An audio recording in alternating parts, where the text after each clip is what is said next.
Hello, welcome to our Introduction to Personality series course.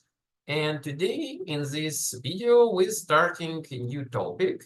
It's devoted to so-called adjustment domain, the last domain inside personality psychology, which we should discuss and learn about. So our plan for next two videos is to discuss what is personality disorders, discuss the problem of normality and abnormality in psychology, so what we should consider as normal and abnormal. Then we will discuss DSM-5 and criteria for personality disorders, so how can we diagnose personality disorders. And then we will go cluster by cluster. There are three clusters of personality disorders: cluster A, cluster B, and cluster C. After that, we can focus on prevalence of personality disorders. And then, as always, we will come to logical conclusion. So let's dive in. And we need to start with formal definitions. As always, so first of all, we need to distinguish mental disorders and personality disorders. Mental disorder is any condition characterized by cognitive and emotional disturbances, abnormal behaviors, impaired functioning, or any combination of these. Such disorders cannot be accounted for solely by environmental circumstances and may involve physiological, genetic, chemical, social, and other factors. So it's very broad definition, basically about all types of disorders which we have. So, for example, we can say that panic disorder, characterized by experience of anxiety or panic attacks, fell into this broad group of mental disorders the same way as schizophrenia or obsessive compulsive disorder, right? So it's a very broad category of all mental disorders. Personality disorders are more narrow group of disorders. So it's any group of disorders involving pervasive patterns of perceiving, relating to, and thinking about the environment and the self that interfere with long-term functioning of the individual and are not limited to isolated episodes. So personality disorders is only one group of mental disorders, which is very different from all others, and we need to explain why. So personality disorders, as I said, is only one group of mental disorders. In these videos, we won't be talking about all mental disorders. This is a task for course in abnormal psychology, but we study personality psychology here. That's why we are focusing only on personality disorders, because it's more closely related to the main topics of our course. Personality disorders are long-lasting and usually do not have a clear starting and ending points, because most of mental disorders actually have the time of first episode, and many of them actually have the time of the last episode. So such mental disorders as, for example, depression or panic disorder always have a clear starting point, and because there is a remedy in terms of psychotherapy and pharmacology, there is an ending point, and people can be completely cured of depression or panic disorder and never experience those symptoms again. But for personality disorders, it's not the case, and people mostly experience them for the rest of their life, but the intensity can be different. There is an assumption that personality disorders basically represent just extremes of normal variation than a morbid processes of some kind. So some psychologists suppose that we just should consider them as extreme manifestation of certain personality traits. Just imagine, I don't know, such personality trait as sociability. Right? It's a basic personality trait. Some people are sociable and gregarious, some people less sociable and gregarious. But imagine a person who is extremely sociable and cannot spend any time without other people. Right? It already would be somewhat abnormal. Or a person who absolutely not sociable, don't want to communicate with any other people. So it would be extreme.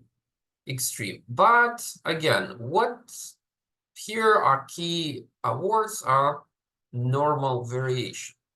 And it's actually a subject of interpretation, what we consider as normal and what we consider as abnormal, right? So this is a difficult question for psychology.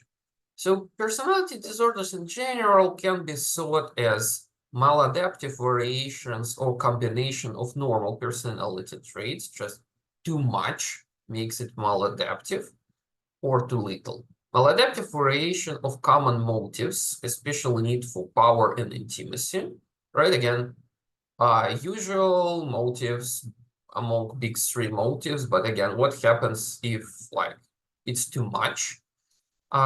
Distorted processes of cognition.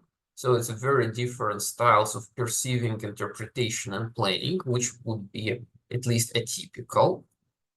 Emotional core, that's an important component of understanding disorders. So all personality disorders affect not only motivation and cognition, they also affect emotions. Distorted self-concept. So it's also a key characteristic for all personality disorders. So how people perceive themselves and what sense of identity they have. And as a consequence of all those characteristics is broken and maladaptive social relationships. So because I think it's quite logical, if you have very extreme personality traits, extreme variation of motives, very specific cognition, motivation, and emotion, it complicates your relationships with other people, and it's harder for a person with personality disorders to build relationships, and it's harder for other people to build relationships with a person who has a personality disorder. So, but still here is the most important part, what is normal and abnormal. So how we can distinguish what would be maladaptive and abnormal manifestation of certain personality traits and what can be considered as normal or variants of normality. And actually, what is normal and abnormal is one of the fundamental questions for psychology in general and clinical psychology in particular. And this is a problem with no clear answer. So most of people outside psychology and psychiatry think that, of course, psychologists and psychiatrists clearly know what is normal and what is abnormal, what is mental disorder, what is personality disorder. And of course, it's well established and clear and absolutely no. But technically speaking, it's not true. And in psychology, there are different answers to this question. And all those answers, unfortunately, do not have a clear advantage over others. So they have both pros and cons. And there is no consensus on how we actually should answer this question. So it's much more difficult than it seems on the first glance. Historically, there were several possible answers to the question how we should explain what is normal and abnormal. You can see them in the table. So let's go one by one and discuss their advantages and disadvantages. The first approach is just purely statistical. Normal is something that doesn't deviate from average, right? So when we talked about psychological characteristics of people, including personality traits, most of them fit into so-called normal distribution. So basically means that there is So mean level, and most of people have approximately like mean level plus minus 1 standard deviation, and extremes are very unlikely to happen. So the vast majority of people fit somewhere in the middle based on these personality traits. It doesn't matter, is it extroversion or verbal intelligence or need for achievement. We know that those traits distributed normally. So we can say something is abnormal if it stands 2 or 3 standard deviations from average score on this characteristic. The problem is if we try to apply several statistical measures at once, so we take not 1 characteristics, but 2, 3, 4, 5, 7, and more, which we should do in clinical psychology and psychiatry, it creates a problem, because if you fit into mean levels in 1 characteristic, it doesn't necessarily mean that you fit in mean level on other characteristics. You can actually be different. So you have very typical level of extroversion, but you have lower than average agreeableness. What to do in this case? And technically speaking, if we combine several characteristics at once and apply them, less and less percents of people fit into being mean average level on all characteristics, which make absolutely average person actually a statistical exception. And thus it makes this criteria technically invalid, because there would be tiny percent of like normal people, and all other people won't fit into this category.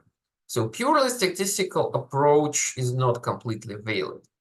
Second criteria, social adaptation. We say that normality is everything which leads to adaptation to certain environment. If you, for example, can work and earn money and buy groceries and put on your clothes, everything is okay.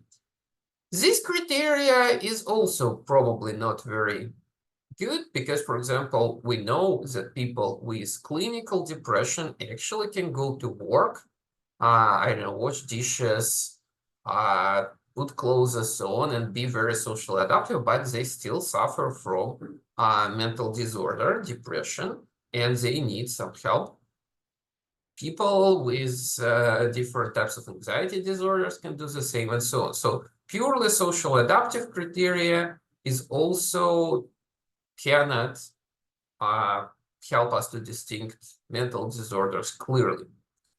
The third type of criteria is negative. Normality is just absence of abnormal or so-called pathological characteristics, behaviors, and so on. Here, the problem is just purely logical. So we take 2 abstract categories, normality and abnormality, and define them one through another. So normal is what is not abnormal, abnormal is not what normal. But we don't set characteristic for any abstract concept, which makes it logically incompatible. So we actually cannot answer this question completely. Again, if we don't know what is abnormality and define it through normality, we can define normality through abnormality. It creates an illogical loop in which we cannot clearly answer this question, though on the first glance it seems logical. Fourth criteria is cultural. Normal is what's like socially acceptable for this culture. Can be good, can be bad, because sometimes societies start to operate in a wrong way. Take as an example Nazi Germany under Adolf Hitler. So it was normal to consider some races as superior and some races as inferior. It was normal to torture people and send them into concentration camps. It was normal to wear swastika on your shoulder and be a member of Nazi party, political party. It was normal to send people with any disabilities to special clinics where they were killed, and so on. So definitely it wasn't normal, but it was socially accepted that okay in this society in this point of time. So we cannot fully rely on such criteria because sometimes societies go in the wrong way. And we shouldn't define normality and abnormality based on that. So all things which were normal for Nazi Germany actually completely abnormal from other points of view. So this criteria also cannot solely be used. The next one is so-called humanistic criteria, was offered by humanistic psychologists or so-called third force.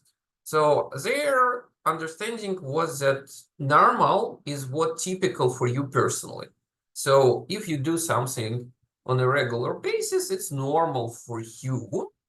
And if you start acting not as you acted before, it would be abnormal for you personally. So obvious problem with this criteria is, again, what if a person has mental or personality disorder from their childhood, and they always acted like this, and it's normal for them, but it's not normal in terms of population, society, social adaptation, and so on. And finally, descriptive types of criteria, we just create a list of what we think is abnormal, like list of criteria, and then we just check all the boxes for a person. If person hits several criteria, we say, oh, it's abnormal. If person hits less criteria, we say, oh, no, it's normal. The obvious problem with these criteria is who creates the list and how we decide how many criteria or like checkboxes you need to hit, right? So, and it's purely social consensus type of criteria. So basically psychiatrists and psychologists make a meeting and they decide together, again, who is invited, why they made such a decision. So it's purely social factors and in this sense very subjective. So though of course there are some rationale behind that, but the decision, should you hit like 4 criteria or 5, would be completely voluntary, and in this sense, descriptive criteria is also not the best. It's just like a temporary solution. Like we have people with mental disorders, we need to treat it, we need to help them. We don't know the exact answer what is normal and abnormal. Let's make those lists to work right now. We will figure out something better in the future. And actually, this is exactly what happened because, for example, DSM, Diagnostic and Statistic Manual of Mental Disorders, which is used in the United States and Canada as a main diagnostic criteria, actually is based on negative and descriptive approach to defining normality and abnormality. So now we have DSM 5th edition. Now it's called DSM 5TR, the latest edition at the point when this video is recorded. DSM 5 itself was created in 2013, but actually the first version of DSM was created in 1952, if I recall correctly. So it was the first edition. Since then, it was constantly revised by American Psychiatric Association. And of course, those revisions were made based on new research data on many things. For example, in 1973, American Psychiatric Association excluded homosexuality from the list of mental disorders. Before that, homosexuality was included in the DSM as a mental disorder, but research showed that even experienced psychiatrists cannot find any difference in any characteristics between heterosexual and homosexual people. So basically, if we test all types of intelligence, all types of personality traits, all types of motivation, emotions, attribution styles, anything you can imagine in psychology, cipher the results and give profiles to professional psychiatrists, they can see any difference between homosexual and heterosexual people. And what was the basis to admit that homosexuality is just a variation of normal sexuality and should be completely removed from DSM. Later, World Health Organization, which works under the United Nations umbrella, excluded homosexuality from the list of mental disorders in 1990.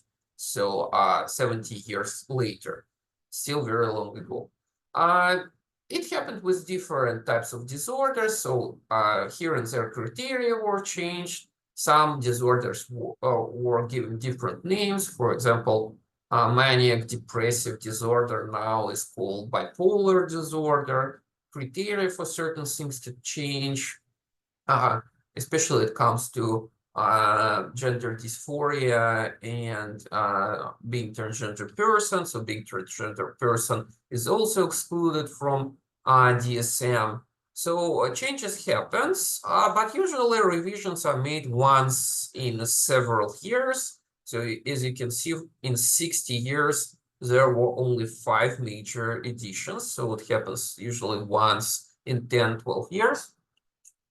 And I think soon we should expect DSM-6. I don't know the exact year what will happen, but I think it will happen in mid-20s, so quite soon. So DSM includes all the mental disorders possible, but we will be focusing on only one type, one chapter, which is devoted to personality disorders, as we agreed at the beginning of this video. So, but before that, we need to cover one topic. It's again, about definitions of abnormality. There are 2 different approaches how to describe it. So one approach is called categorical approach, and it sees a qualitative difference between normality and disorder. So they're just operate on different levels. They cannot be compared, it's just different. And people either have disorder or not. It just turn on, turn off.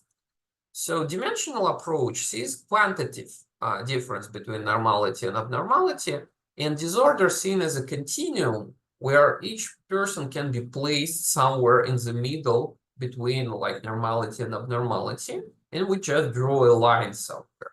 So DSM is based on categorical approach, qualitative difference between normality and abnormality.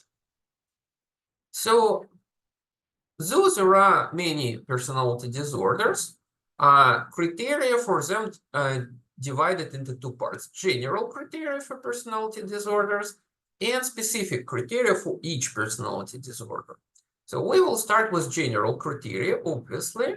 So there are 6 of them here, as you can see on the slide. First, personality disorder shows an enduring pattern of inner experience and behavior that deviates markedly from the expectations of individual culture. This pattern is manifest in 2 or more of the following areas: cognition, emotions, interpersonal functioning, and impulse control. Right? So here it's important that it should manifest in 2 or more. Again, why 2, not 3, or not 1? Again, it's purely social consensus between psychiatrists and like clinical psychologists. They just decided it will be okay. So there is no clear explanation why exactly it should be 2, not 3, or something. The second, enduring pattern is inflexible and pervasive across a broad range of personal and interpersonal or social situations. So again, because it's a personality disorder and you bring your personality everywhere with you, so it would be logical that it would be inflexible and pervasive across broad range of situations, right? Because you cannot change your personality based on situation. The third one is the enduring pattern leads to clinically significant distress or impairment in social, occupational, or other important areas of function. So people suffer from not satisfactory social relationships, and job positions. Some people cannot work for a long time at the same job place or work full time. Some people have problems in making friends, starting family or romantic relationships. Some people cannot get along with people, I don't know, in other settings. So, and it brings discomfort to a person itself and people, other people. The pattern is stable and of long duration, and its onset can be tracked back to adolescence or early adulthood, at least. So the during pattern is not better accounted for as manifestation or consequence of another mental disorder. So it's important to check, does this connected with any other mental disorder? If not, only then we can say, yes, it's personality disorder. And finally, enduring pattern is not due to direct physiological effects of a substance, right? So obviously, if people behave unusual and think unusual, feel unusual, but it might happen because of like taking specific drugs or medications. Of course, then we attribute it to the drug or medication, not to personality disorder. And it shouldn't imply brain damage or general medical condition. So only in this case we say yes, it fits general criteria for personality disorder. Personality disorders in DSM nowadays grouped into 3 clusters. Cluster A includes paranoid, schizoid, and schizotypical personality disorders. They're united by the same kind of theme. It's odd thinking and eccentric behavior.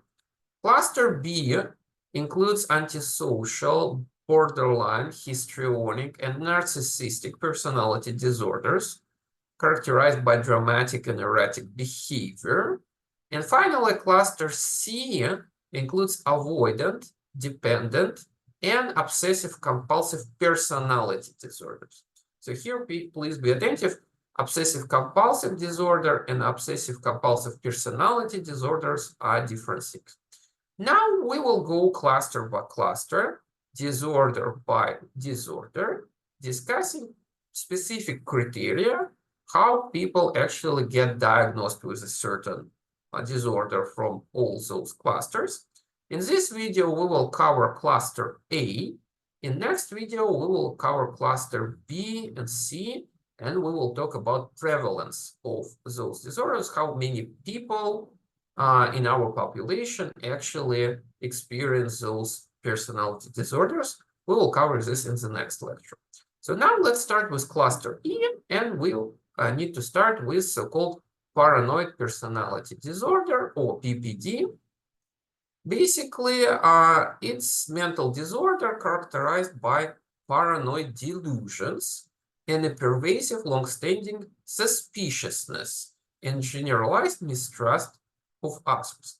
So such people think that other people shouldn't be trusted because they have possibly hostile intentions, and they might believe in different conspiracy theories, which makes them very hard to deal with and communicate.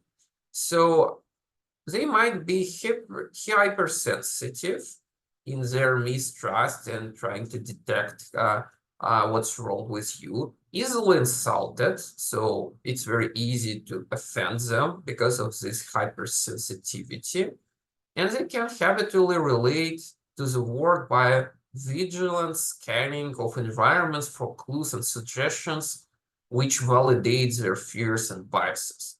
So they have some ideas that can be very different ideas, whom you should mistrust, I don't know, government, or your city council, or neighbors, or some private companies, or the exact neighbor, or something. And they constantly vigilant and scan environment to find any proofs that they're right, trying to confirm that their vigilance and hyperactivation have rational reasons behind that.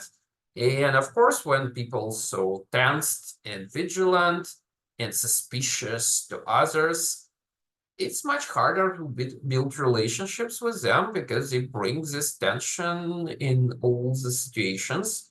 It's very hard to have like relaxed good time when you communicate such people. And the fact that they easily get insulted also makes relationships always full of tension. And basically, they're eager observers, and they often think they are in danger and look for signs of threats and danger and potentiality and not appreciating other interpretations of evidence. So those people like very alarmist or different types of threats. It may be like dangers of war, possibly nuclear conflicts and terrorist attacks, economic crises, and so on. So they constantly look for possible threats and dangers. And I mean, in most cases, of course, nothing bad is happening, but sometimes happens. And those people probably will detect dangers at first. So I wouldn't say we should completely disregard suspicions and alarmist thoughts of all those people. So, but always should take all of this critical because unfortunately, most of the time it's just they are very specific subjective interpretation. Nothing wrong is actually happening. So to qualify for diagnosis, a person must meet at least 4 out of the following criteria.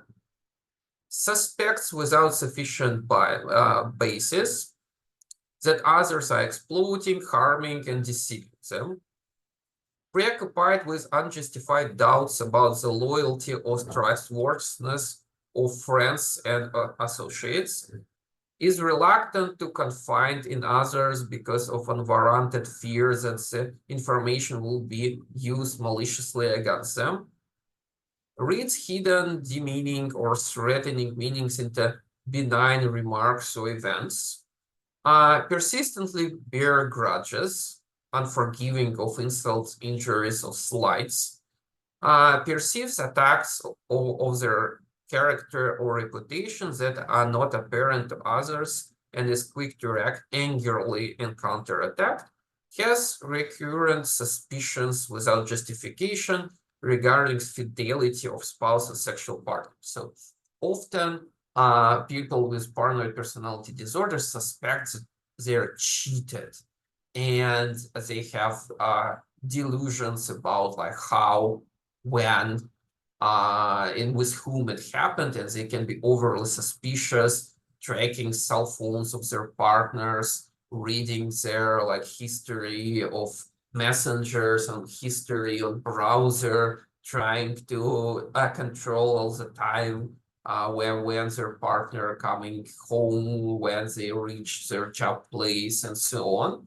But it can be something different. So as you can see, a person should hit at least 4 out of those 7 criteria. Again, why 4? Descriptive criteria of abnormality, it could be 5 or 3. So, but I think probably you might know at least one person from your surrounding or like with whom you studied at school or somewhere else who might fit those criteria. It's very distinct personality disorder. So those people who have this paranoid personality disorder obviously also suffer from discomfort which this brings into their life.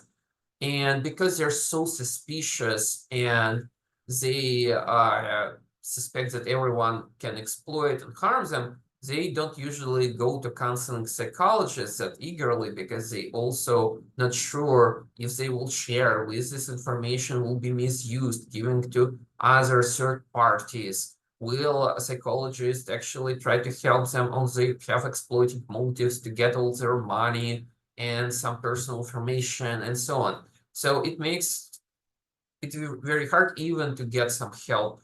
But again, technically speaking, as for all personality disorders, they can soften with experience and age. So personality disorders never go away completely. So people live with them until the rest of their life.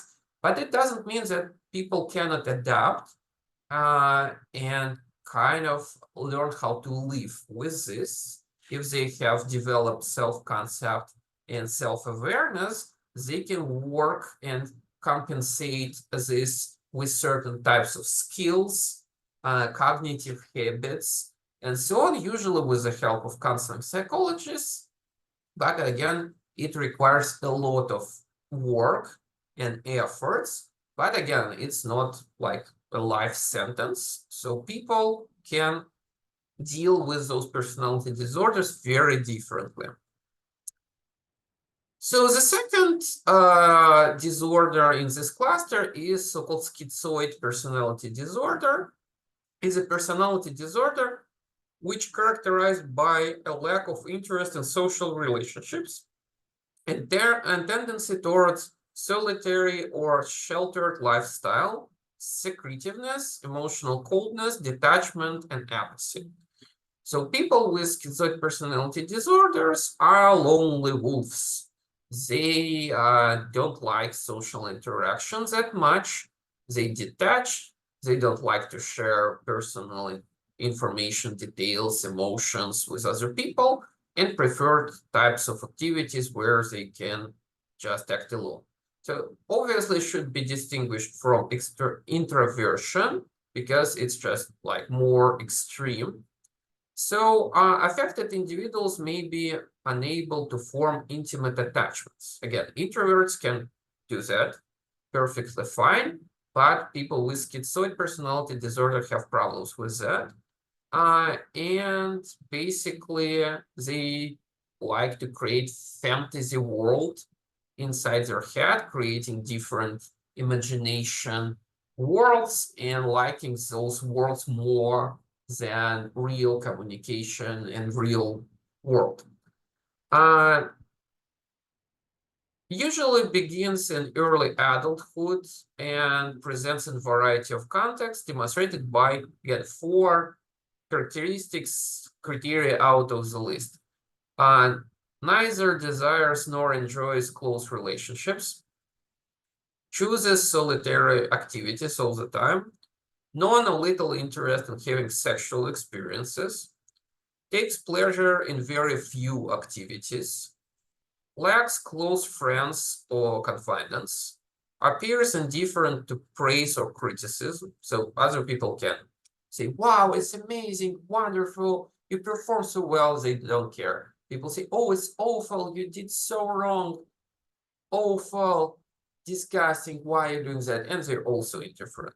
So shows emotional coldness, detachment, or flattened affectivity. So basically do not express much emotions, do not care when something happens to other people that much. So they seem not affected, just expressing very formal, yes, it's a pity, with this intonation kind of things. And is not attributable to another medical condition, because some of those criteria actually might coincide with taking certain medications or be connected to schizophrenia, manic depression, autism, or another affective disorder. So basically, a person should be checked on all other things, and if they're not present, only after that we say, yes, it's schizoid personality disorder. Because obviously you see that there are some intersection with like symptoms of autism spectrum disorders, but here is just different. So we're talking about all the situations, and it just like becomes a personality characteristic. So obviously with all those characteristics, those people might experience problem not only in building close, intimate relationships or running a family or something because they're just not interested, but also with just going to such job place. And probably they would prefer some online remote jobs with not much communication with other people, maybe through email, without many like online meetings even. But again, it doesn't mean that they cannot find the proper job or like live how they like. But again, this life would be different from what society considers to be normal, because culturally and socially we think people should have friends, should communicate with other people, should have a family, should have friends if they don't have some social circles of communication. So the next one is schizotypical. So please do not confuse schizotypical and schizoid. Sounds similar, but it's two very distinct type of personality disorders.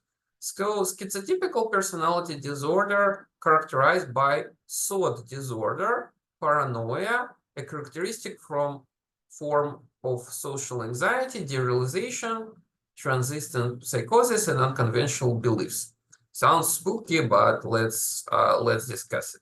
So people with this disorder feel pronounced discomfort in forming and maintaining social connections with other people, primarily due to the belief that other people harbor negative thoughts and views about them, which is often actually true. So the thing is that people with this disorder often have ideas of reference, odd beliefs or magical thinking. So they often believe in supernatural stuff, including different superstitions and magical concepts. And it can be like, I don't know, like tarot cards, astrology, some rituals. If you like dig some money into your garden, it will bring you a lot of money in future, and so on. So they often preoccupied with weird, unusual, magical and mysterious concepts, like believing in like Yeti and so on. And other people often make fun of them, and because of that, they feel different and feel weird and don't like social communication because they're afraid of this neglection and criticisms. So they have report unusual perceptual experiences like hearing voices, being kidnapped by aliens, and so on. Often have odd thoughts and speech, jumping from one topic in another, speaking in unusual, weird ways how other people don't do that. So they create a very disturbing impression in others. Like a person comes to you and say, hey, I was abducted by aliens, and you know what? Those cats are crazy, something like that, right? So I'm making fun of it, but actually, you know, those people believe in that, and of course, they feel when other people don't believe them, they feel this criticism and of course suffer from that because they like genuinely believe in all of this. Because of that, they have eccentric behavior and appearance, so they often dressed unconventionally. Like it can be anything from I don't know, a wizard costume to I don't know, like a possum hat or anything. So it can be very eccentric. Have paranoid ideation, moods and facial expressions that don't match each other or the situation, which also creates this weird impression. I don't know, person smiles when something awful happened, or they cry when everything is good, or that their face expression express anger, but they talk about very cute stories, so it doesn't match and confuse people. Because of that, they have few to no close supports. Other people just don't want to build relationships with them, which is also sad because they need other people and they need support as all we do, and they want that. But again, it's very hard for them. It's very hard to fit into society, which do not accept all those ideas and experiences they have, and it leads to excessive social anxiety, which actually remains even with familiar people because they know that social interaction often ends with criticism and other people saying that they're weird and crazy and don't want to get along with them. So they experience anxiety that even people who they know also will abandon them. So these symptoms must have begun at least by early adulthood, but often it happens in adolescence.